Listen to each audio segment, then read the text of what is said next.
Bien, muy buena tarde, tercer año grupo C, compañera Jennifer, gracias por estar en la sesión. Vamos a empezar la clase del día de hoy, en especial el trabajar con usted, cómo se da el antecedente histórico de la Secretaría de Hacienda, pero en especial de la unidad que se encarga de trabajar lo que es la recaudación de impuestos. Y créame que es un tema que lleva muchas fechas, lleva muchos contextos, pero lo importante de ello es ver de dónde viene. O sea, si usted ubica con una precisión así importante como ciudadano, de manera regular, ¿a qué tiene derecho? De ahí van a partir sus obligaciones. ¿Por qué se lo digo? El artículo primero de nuestra Constitución, su párrafo primero, nos dice de manera clara que toda aquella persona que esté aquí en México va a gozar de los derechos humanos que la Constitución reconoce, que deriva de los tratados internacionales y de las leyes federales que el Estado mexicano promueva y promulgue o forme parte de ellas. Desde luego, no me las van a poder suspender, no me las van a poder restringir, salvo en los casos en que la Constitución así lo prevé. ¿A qué refiere esto? Especialmente al derecho penal. Cuando una persona comete un delito, es el momento cuando se suspenden las garantías civiles, las garantías sociales, el derecho al voto, y la persona es internada en un centro de readaptación social para efectos de que compurgue una pena privativa de la libertad o alguna otra pena de las que considera la ley penal, pero nunca olvide usted el párrafo tercero de este artículo 1. En especial este artículo le dice que todas las autoridades, toda aquella autoridad municipal, estatal o federal, debe de promover, respetar, proteger y garantizar los derechos humanos de usted. Pero, ¿en qué consiste eso? Hay principios que la van a ayudar. Los derechos humanos son universales. Tiene derecho, usted, al igual que otra persona, a todos ellos. Interdependientes, van unidos, se entrelazan ellos entre sí. Son indivisibles, no los pueden dividir y decirle te doy esta partecita y esta otra parte no. Y progresivos, van a subir.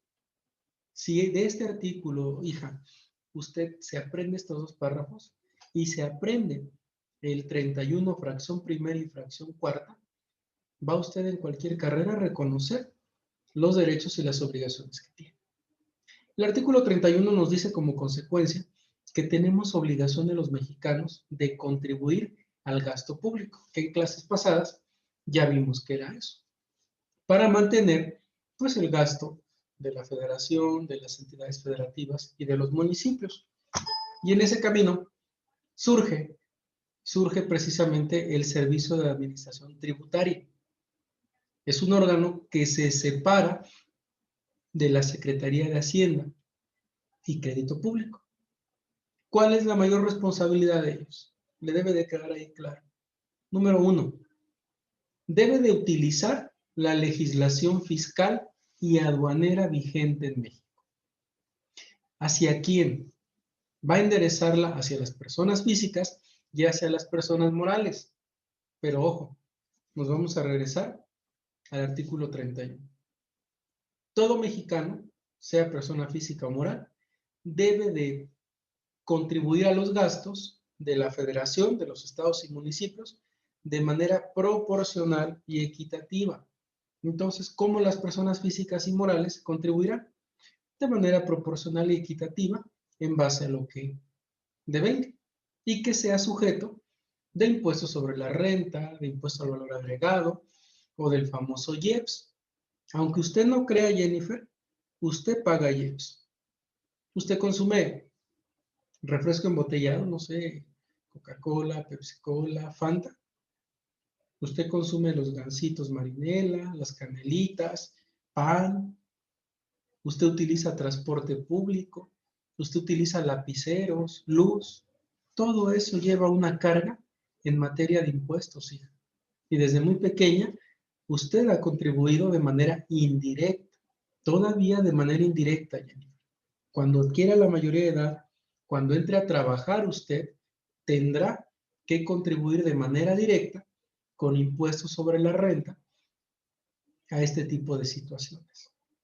Eso es lo primero que tiene que identificar, y para ello, si le preguntaran, bueno, ¿cuándo nació el SAT? Nace un 15 de diciembre del 95. Publican una ley, aquella ley que es la del Servicio de Administración Tributaria. Esta ley crea este órgano, lo desconcentra, y en marzo de 1996 se autoriza, se registra la nueva estructura de cómo iba a atender y cómo se iba a separar de la Subsecretaría de Ingresos. Es decir, la Subsecretaría de Ingresos cambió de nombre y se llamó Administración General de Interventoría, Desarrollo y Evaluación, hoy día por lo que fue Administración General de Información, Desarrollo y Evaluación. Y bueno, en ese camino, hacia 1997, surge la mejora en la desconcentración de este órgano. ¿Cuál fue la finalidad de ellos? Mejorar el trato, el funcionamiento y la organización de la Subsecretaría de Ingresos. Y de esta manera crean nuevas unidades administrativas. La primera que vemos es la presidencia del SAT, es el órgano máximo, el órgano de gobierno. Después, el área de comunicación social, es decir, el área encargada de dar los comunicados a la prensa, a la sociedad en general, y los informes que salían para efectos de informar o de señalar cómo estaba operando esta oficina.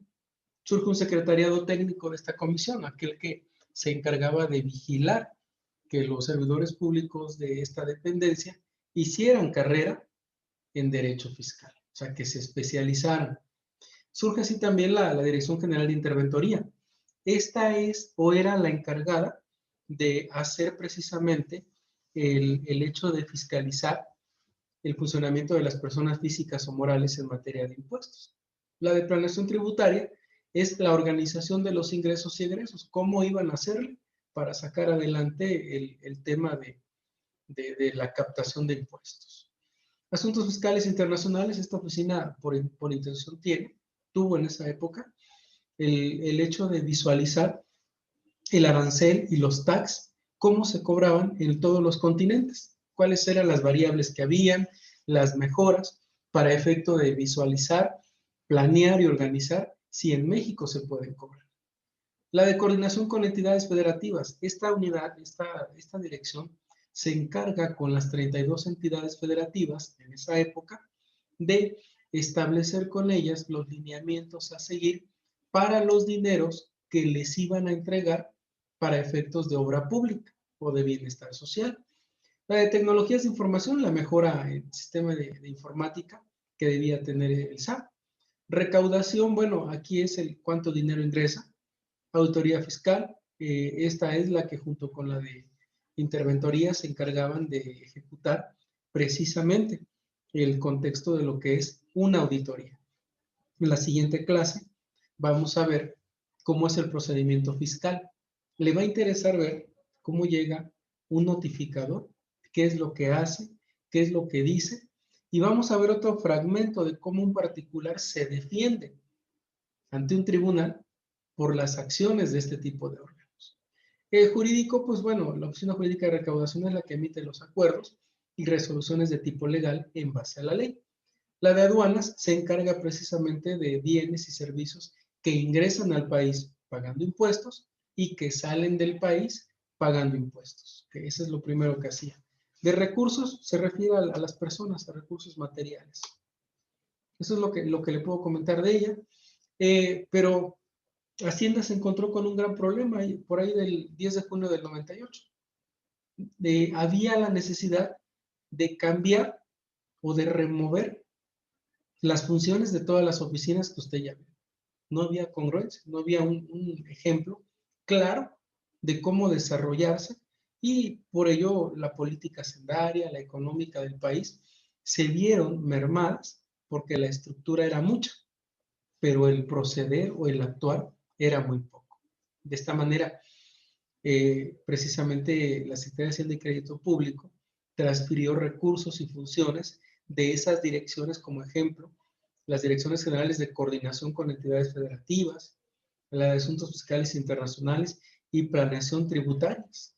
Las cambió y las integró a una nueva subsecretaría de ingresos. Es decir, desapareció 3 unidades. Imagine 3 direcciones o 3 escuelas que desaparecen y se vuelven una sola. Es decir, se quitaron personas. Hubo menos trabajadores y mejor operatividad en este tipo de funciones. Se creó un reglamento.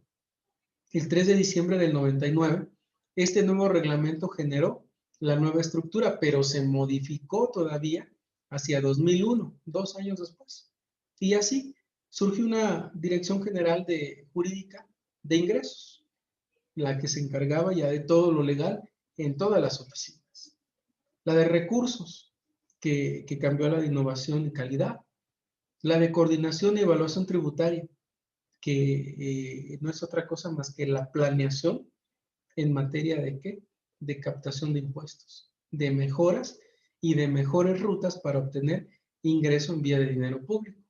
Pero ojo, se creó desde el 2001 lo que vamos a tratar en la siguiente clase. Asistencia al contribuyente. ¿Cómo hacer tu RFC? ¿Ante qué oficina? ¿Qué procedimiento seguir? Y después de ello, lo contextual del tema. ¿Cómo vas a trabajar frente a comercio exterior y cómo vas a investigar las operaciones en comercio exterior, o sea, con las empresas transnacionales o los países que te enviaban mercancías? Este decreto, un 30 de abril, reforma el segundo artículo del reglamento del SAT y transfiere a esta unidad las funciones que le estoy comentando. Y aquí, quizá donde yo le pongo mayor énfasis al tema.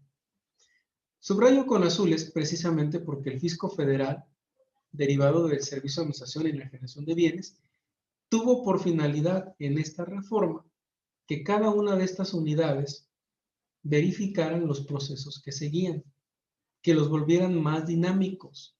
Eran muy emborrosos, muy tardados. Bien, haciendo prueba de audio. Perdón, ¿sí se encuentra ahí, Jennifer? Bien, continúo para cerrar ya la sesión, por favor. Lo que está usted viendo es un histórico de todo lo que comprende, todo lo que contiene precisamente la Secretaría de Hacienda en lo que hace al sistema, el sistema de administración y tributaria. Eso es lo primero que nosotros